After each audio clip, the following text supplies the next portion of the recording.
Fear smelled like expensive cologne and silence. Choi Seung-woo had learned this early, at age 12, watching a boardroom full of grown men go quiet the moment his father walked in. Not out of respect, out of dread. He'd filed that observation away like a blade, sharp-edged and patient, and by 45, he'd become the thing people went quiet for. CEO of Choi Global Industries. Net worth, classified but whispered in the billions. Tall enough to make doorways feel like suggestions. A jawline carved from stubbornness, eyes the color of deep water before a storm.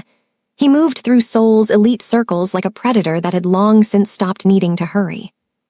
He had never once had to ask for anything twice. Until the night he walked into a Lagos hotel lobby and saw Imani Brooks laughing. She wasn't supposed to matter. She was incidental, a footnote in the elaborate game he was playing against Victor Ademi, the Lagos property tycoon who had built his empire on a foundation of stolen blueprints. Blueprints that had once belonged to Seung-woo's late mentor, Chairman Park, a man who had treated Seung-woo like a son when his own father never quite managed it. Victor had taken everything from Chairman Park, reduced a proud man to debts and disease, and then attended his funeral wearing a smile disguised as condolences. Seung-woo had spent 3 years positioning himself for this moment. Victor's one weakness was his daughter, not biological, but beloved. The woman he'd raised from age 7 after a car accident took her parents. The woman who stood to inherit 30% of Ademi Holdings the day she married. Imani Brooks. Seung-woo had done his research. He expected someone polished and performative, sculpted by privilege into the shape of a trophy. He expected someone easy to manipulate. He did not expect this. She was standing near the hotel fountain, laughing at something an elderly porter had said, her head thrown back with complete abandon. No performance. No audience management. She wore a simple burnt orange wrap dress that moved like it was alive, her warm brown skin catching the gold lobby lights, natural hair twisted up and secured with what appeared to be, he narrowed his eyes, a pencil. She had the audacity to use a pencil as a hair accessory in a 5-star hotel, and somehow it looked intentional. The porter was laughing too, wiping his eyes. Seung-woo stood at the entrance, hand still on the revolving door, and felt something he could not immediately name. Not attraction, or not only that, it was something closer to confusion. The clinical distance he'd maintained around this assignment suddenly felt thin. He composed himself in under a second. He was very good at that. He had a plan. He would execute it. The introduction happened the next evening at a private dinner hosted by a mutual business contact, something Seung-woo had quietly engineered 3 weeks in advance. He was introduced as a Seoul-based investor interested in Lagos real estate. Victor shook his hand with the smile of a man who didn't know he was already losing. Imani sat 2 seats down, eating jollof rice with focused pleasure and contributing sharp, clear observations about West African infrastructure development that made 2 Harvard economists at the table shift uncomfortably. She was an urban planner. She'd built her own consulting firm by age 27. Victor hadn't handed her anything. She'd carved her own name before he ever offered to attach his to it. Seung-woo recalibrated everything he thought he knew about her in real time. When they were introduced directly, she looked at him with dark eyes that did something he was unaccustomed to. They assessed him back. Not nervously, not flirtatiously. Professionally, the way you'd evaluate a building's foundation before deciding whether it was worth entering. Choi Seung-woo, she repeated, like she was confirming the spelling. I read your paper on vertical community infrastructure in Seoul, the one in the Asian Urban Review.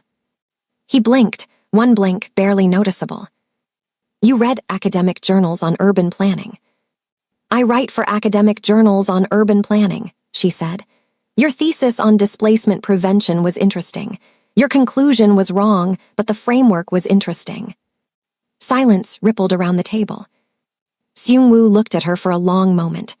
Then, for the first time in longer than he could remember, he felt something flicker upward at the corner of his mouth that wasn't calculated. Wrong how? He asked. She told him, clearly, without softening it, for 11 minutes. He didn't stop listening once. 6 weeks later, Seung-woo proposed. Not to Imani, not yet. He proposed the arrangement to Victor first, a merger of assets, formalized through marriage. Victor's expression moved through surprise, calculation, and greed in quick succession before settling on enthusiasm. A Choyadami alliance would be seismic, the kind of thing that moved markets. Victor saw legacy. He saw protection. He saw his life's work secured. He didn't see the trapdoor built into every clause. Then Seungwoo went to Manny. She lived in a clean, unfussy apartment in Victoria Island. Bookshelves on every wall, a drafting table by the window. She opened the door herself, no housekeeper, no assistant, wearing paint-stained linen trousers and reading glasses pushed up on her forehead. She'd clearly been working. She looked at him the way she always did. Like he was a structure she was still deciding whether to trust. "You didn't call first," she said. "I didn't want you to prepare a defense," he said honestly. She stepped back and let him in. That surprised him too. She didn't ask questions from behind a closed door, didn't perform caution. She simply made a decision and acted on it. He was starting to understand that this was simply how she moved through the world. He sat. He told her the truth, part of it. The marriage, the merger, the terms. He offered her financial independence, a contractual exit after 2 years, full protection of her own assets. He did not tell her it was about revenge. She listened without interrupting. When he finished, she was quiet for what felt like a very long time. "You're asking me to sell 2 years of my life," she said finally. "I'm asking you to be compensated for 2 years of your time," he corrected. "That's the same thing dressed in nicer language." She tilted her head. "Why me?" "You're the logical choice. Victor trusts you. The alliance." "No," she shook her head slowly. "That's the corporate answer. I'm asking why you came here yourself instead of sending a lawyer." He had no prepared answer for that. "Because I wanted to see your face when I asked," he almost said. "Because every other person I've made an offer to either said yes too fast or said no too fast, and I have no idea what you'll do." What he said instead was, "I respect your intelligence. I thought it warranted a direct conversation." She studied him for another long moment. Then she said something that lodged itself in his chest like a splinter he'd be pulling at for months. "You're not used to being read, are you? It makes you nervous." He wasn't nervous. He was never nervous. "Think about it," he said, standing. "You have 72 hours. He walked to the door. She didn't call after him, didn't ask him to stay, didn't fill the silence with anything. He stepped into the hallway and heard the door close, quietly, not slammed, not reluctant. Just closed, like a period at the end of a sentence she'd already finished writing. In the elevator, alone, Choi Seung-woo pressed a thumb against his sternum where that splinter was still settling. She'd called it nervous. No one had called him nervous in 20 years. She called him at hour 71. "I have conditions," Imani said. "I expected nothing less," he replied. A pause, then, 3 of them are non-negotiable. "Tell me." "Not over the phone." Another pause, shorter. "And Seung-woo, I know this is about more than a merger. I don't know what yet, but I will find out." The line went quiet. He stared at his phone for a full 10 seconds after she hung up. She already knew something was wrong, and she was walking toward it anyway. For the first time in this entire operation, Choi Seung-woo felt the ground shift slightly under his feet, not from danger. From something far more destabilizing. Imani's 3 non-negotiable conditions were not what he expected. He'd prepared for financial demands, a higher settlement figure, perhaps a penthouse in Seoul, shares in a subsidiary. He'd sat across from enough negotiators to know that people almost always led with money because money was safe. Money didn't reveal anything about you except your price. Imani's conditions revealed everything. They met at a quiet corner table in a restaurant she chose, not the kind of place he usually occupied, no Michelin stars, no dress code, but the food arrived fast and hot, and the owner called her by name. She was already seated when he arrived, both conditions he noted without comment. She slid a single handwritten page across the table. He read it once, then again. Condition 1, no performance of affection in private. What we present publicly is a professional agreement between 2 adults. Behind closed doors, we are colleagues. Nothing more, nothing less. Condition 2, My work continues uninterrupted. My firm, my clients, my projects. You do not interfere, redirect, or absorb my professional identity into the Choi brand. Condition 3. If at any point I discover the full truth of why this marriage exists, and I will discover it, you tell me yourself before I find it elsewhere. You owe me that dignity. Seung-woo set the page down. You wrote the third condition, knowing I'm hiding something. I wrote the third condition because you're hiding something, she said. Everyone who enters a room the way you do is carrying something they haven't put down yet. How do I enter a room? She looked at him calmly, like you're already planning the exit. He picked up his water glass, set it down. It was the closest thing to a fidget he ever allowed himself. Agreed, he said, all three. She nodded once, then picked up the menu. Good, now order something. You look like you haven't eaten a meal that wasn't served in a boardroom in about a decade. He almost laughed. It was a near thing, a pressure in his chest that didn't quite find the exit. He caught it, flattened it, and looked at the menu. But the pressure remained. The wedding was held in Seoul, 12 weeks later. Intimate by Billionaire standards, 200 guests, a venue with clean architectural lines and winter light, cherry blossoms that had been coaxed slightly early by a horticulturist Seung-woo had retained for this specific effect. Everything was precise. Everything was curated. Every detail had been reviewed by his team 3 times. Then Imani walked in, and none of the curation mattered. She wore ivory, a gown with a deeply scooped back, her natural hair styled into an elaborate crown threaded with small gold accents that caught the light like embers. She walked without hesitation, without nerves, without performing the wide-eyed trembling that the room seemed to be waiting for. Her chin was level. Her eyes, when they found his at the altar, were clear and watchful and entirely, impossibly calm. The crowd murmured. The murmur had a specific texture, the confused appreciation of people who'd expected a transaction and were being shown something they couldn't quite categorize. Seung-woo stood still as she reached him. He was good at stillness. It was one of his most effective weapons. But when she stopped in front of him and he saw up close that she was not afraid, not performing, not bracing for impact the way almost every person who stood before him eventually did, something in his posture altered by a fraction. Not visible to anyone in the room. Visible to her. She tilted her head slightly, a question without words. Are you all right? He straightened. Yes. They said their vows, clean, legal, nothing poetic. He'd written nothing sentimental into them deliberately. She had not added anything either. That, somehow, felt more honest than anything laced with borrowed romance would have. When the officiant said you may kiss your bride, Seung-woo paused just one beat and then leaned forward and pressed his lips to her cheek. Warm skin, a scent like cedar and something citrus. He stepped back immediately. Appropriate, controlled. Imani turned to face the applause with a small, composed smile. Only he was close enough to hear her murmur under her breath. Smooth save. His Seoul penthouse occupied the entire top floor of a Choi Global building in Gangnam. Floor-to-ceiling glass, minimalist architecture, a city view that looked like a circuit board lit up at night. It was beautiful the way a museum was beautiful, impressive, cold, not designed for comfort. Imani walked through it on the first night, slowly, touching nothing, just looking. He watched her from the kitchen island, where he was pouring 2 glasses of water. You live like someone who doesn't want to leave fingerprints, she said finally. It's efficient. It's a warning sign.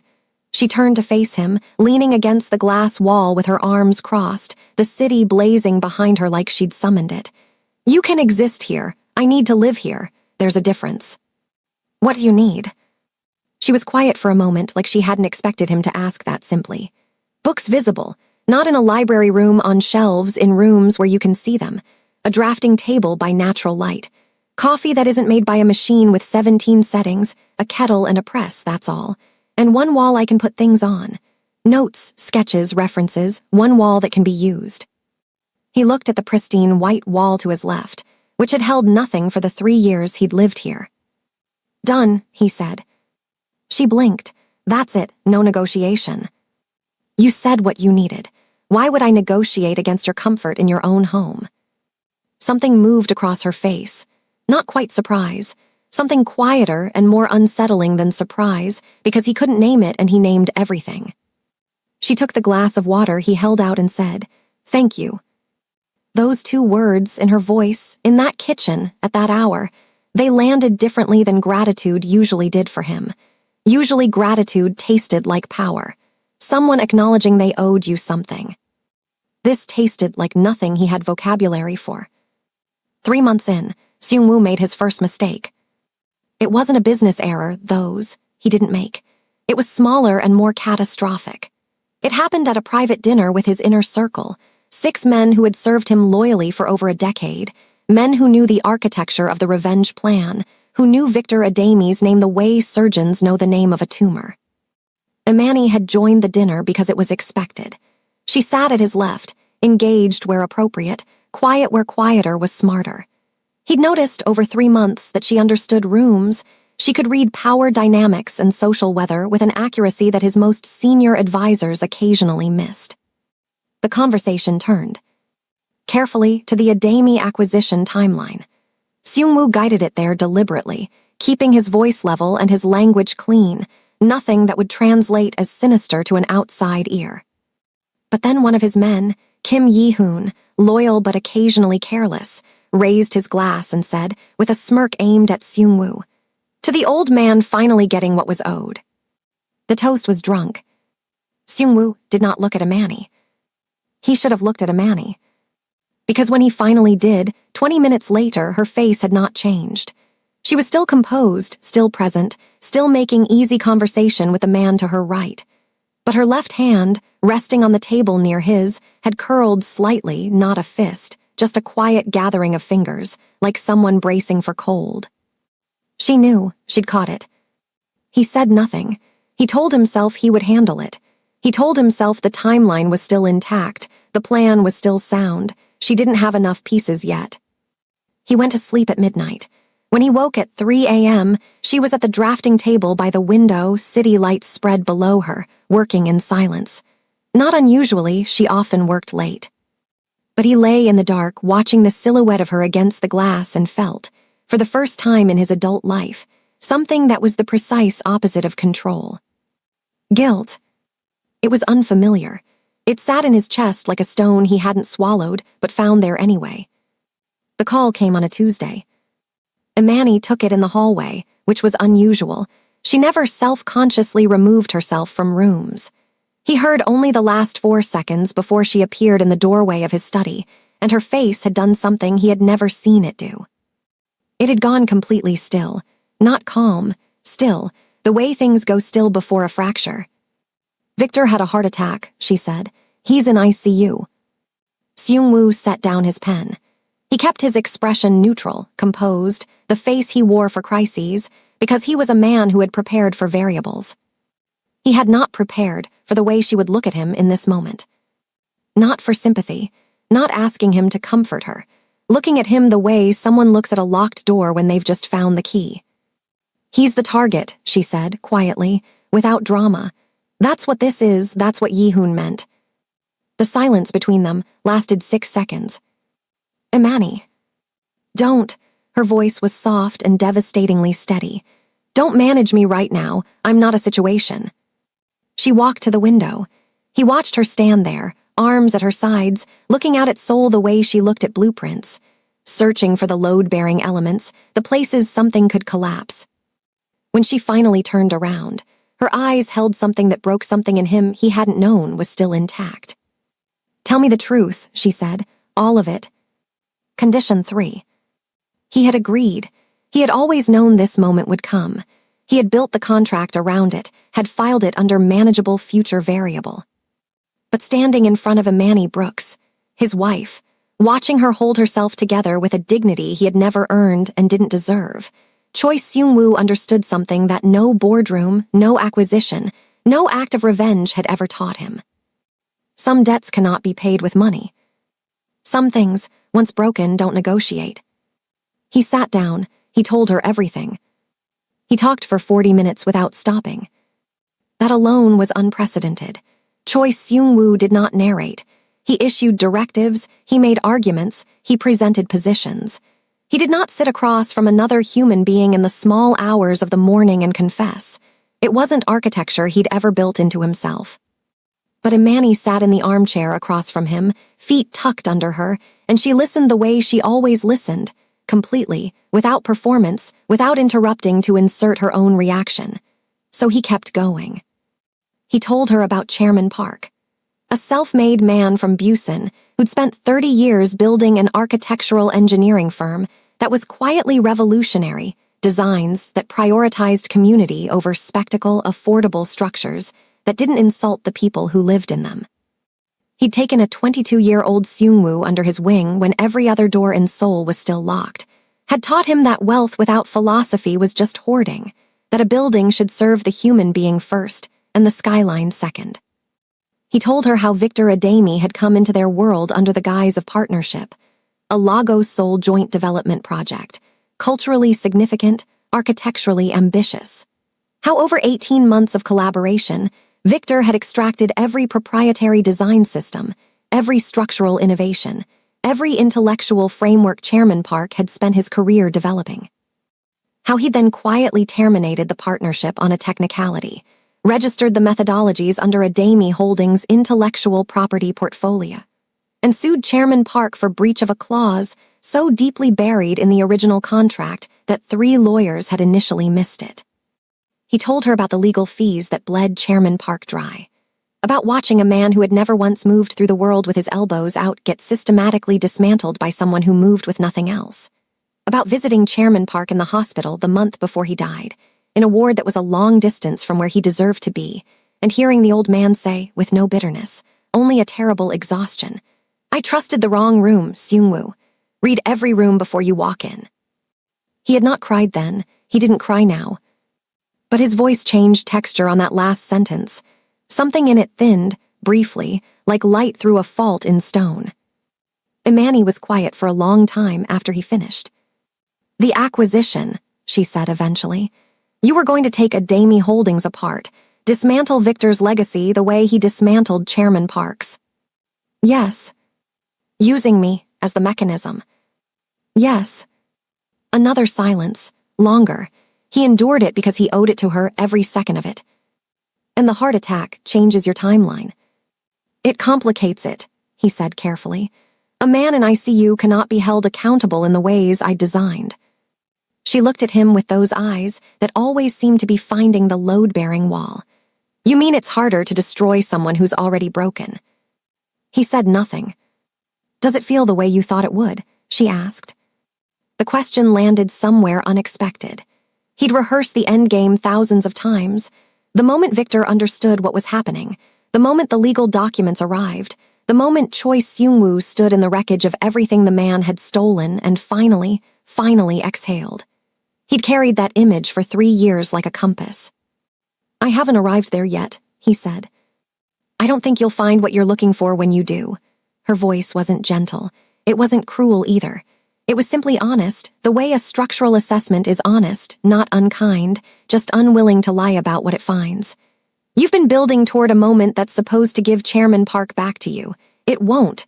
No acquisition does that." Seung-woo stood up and walked to the window.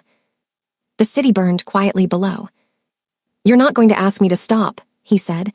It wasn't a question. "No," she said. "It's not my grief to manage, but I'm telling you what I see." A pause. "What are you actually afraid will happen if you let it go?" He turned. She was watching him with an expression he'd catalogued over 6 months of careful study and still couldn't fully translate. It wasn't pity. It wasn't judgment. It was something more patient than either of those things. Something that had decided, for reasons he couldn't yet understand, that he was worth the full attention. "That it will have meant nothing," he said. "That a man who deserved 30 more years of his life will have simply vanished, without consequence." Imani nodded slowly. "That's not about Victor," she said. "That's about witness. You want someone to confirm it happened, that it was real, that he mattered." The stone in his chest shifted. She'd found it, the exact thing he hadn't had words for in 3 years, *L. The call came 3 days later, not from the hospital. From Victor himself. He was out of ICU, stabilized, and he was asking to see Imani, not unusual. But the message he sent through the family lawyer contained a sentence that Seung-woo almost missed when Manny showed him the transcript. "Tell her I'm ready to tell her the truth about her parents." The room went very quiet. Manny's parents had died in a car accident when she was 7. She'd been raised by Victor Adami from that point forward, an act of guardianship she'd always understood as generous, if complicated. She looked at Seung-woo with an expression he'd never seen on her face before: uncertainty. Not fear, just the specific disorientation of someone whose map has just been redrawn without warning. "I'm coming with you," he said. She didn't argue. They flew to Lagos the next morning. Victor Adami in a hospital bed was still a formidable man, but formidable the way a decommissioned structure is formidable, all the weight of what it used to hold visible in its frame. He looked at Seung-woo when they entered with the eyes of someone who had done the math and finally arrived at the correct answer. "You married her to get to me," Victor said, no preamble. "Yes," Seung-woo said. Victor looked at Manny. "Are you all right?" "I'm managing," she said, in the careful tone she used when she was feeling more than she intended to show. "You said you had something to tell me." Victor was quiet for a long moment. When he spoke, his voice had the specific quality of a man setting down something heavy he'd carried so long it had reshaped his spine. "Your father," he said, "was my business partner, 28 years ago, before Lagos, before any of this." He paused. "He was also the person who first introduced me to a Korean architect whose design philosophy changed how I understood buildings. A man named Park."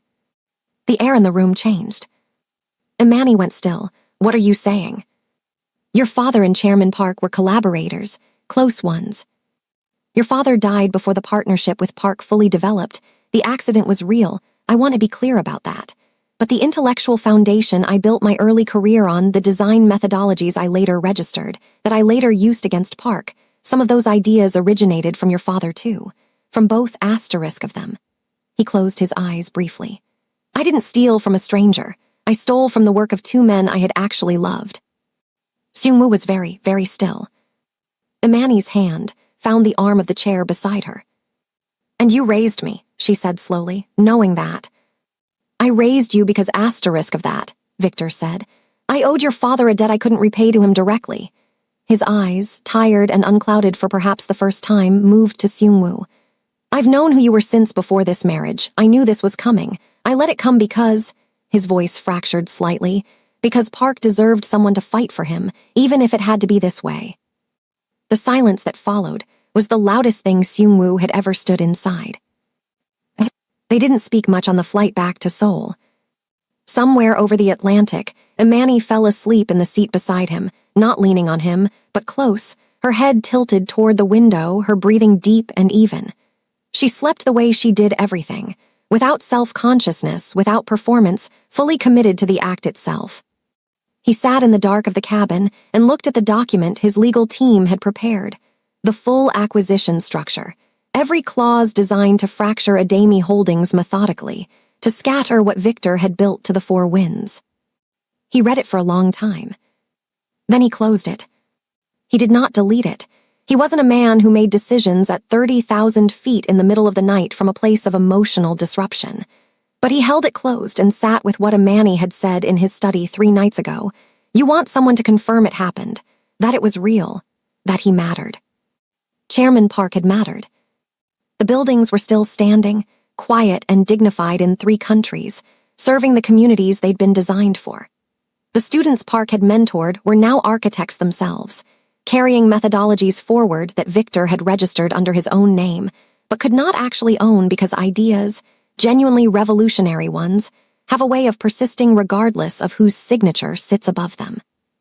Chairman Park had mattered.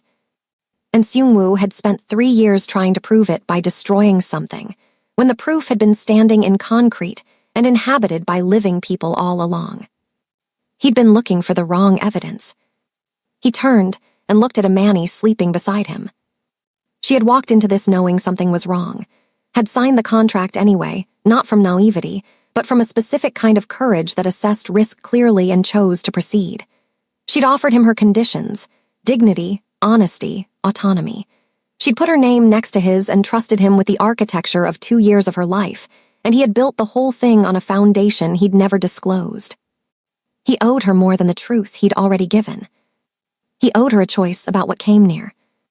He woke her gently when they began descent.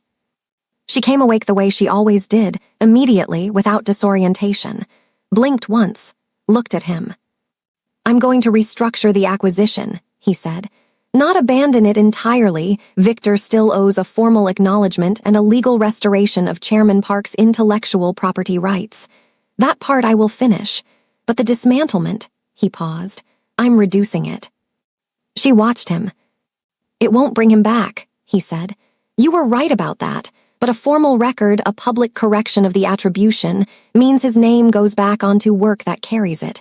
That's what he actually deserved. Not Victor's ruin, his own name in the right place." Imani held his gaze for a long, measuring moment.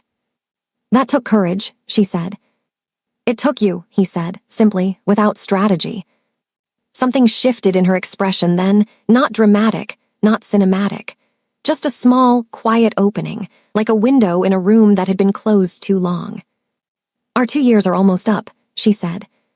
"I know. I have conditions again." He felt something move through his chest, warm, unfamiliar, not unpleasant. "Tell me."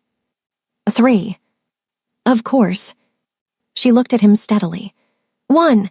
You stop performing the version of yourself that was built for boardrooms and start practicing the one I met at 3 a.m. in a kitchen in Lagos, who asked what I needed and just did it. He nodded. 2. You come to Lagos with me next month. Not for business. I'm presenting a community housing project in mainland, and I want you to see what a building looks like when it's built for people first. Done. She paused. The cabin lights were coming up softly for landing. Her face in that light was warm and certain and entirely, devastatingly unafraid. 3, she said. Start this over properly. No contracts, no exits built in, no terms. A pause, if you want to.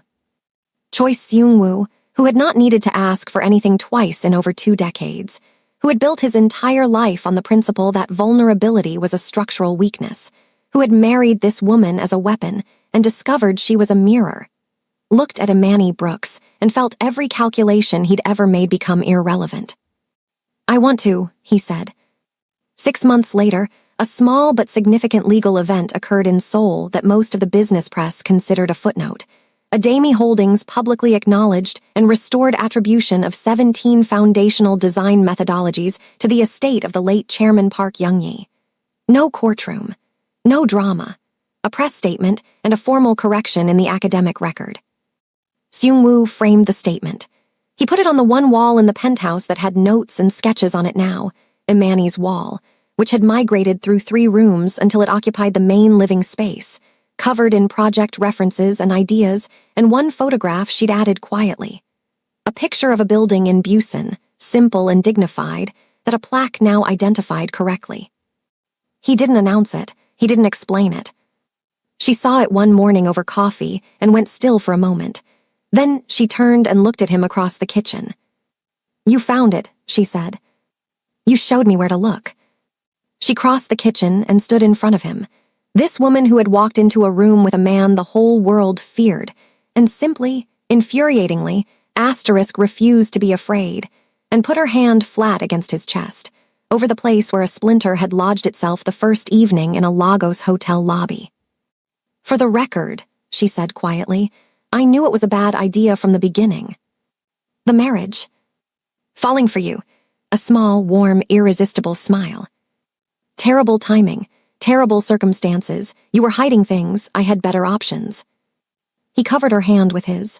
And yet, she agreed. Outside, Seoul moved in its relentless, electric way. In Lagos, a community housing project was 3 weeks from completion.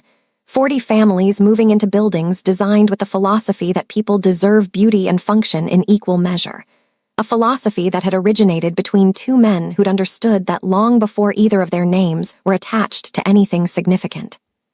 Inside the penthouse, on the wall of notes and sketches and one correctly labeled photograph, the room held evidence of 2 people who had found each other in the wrong story and built a better one from the wreckage.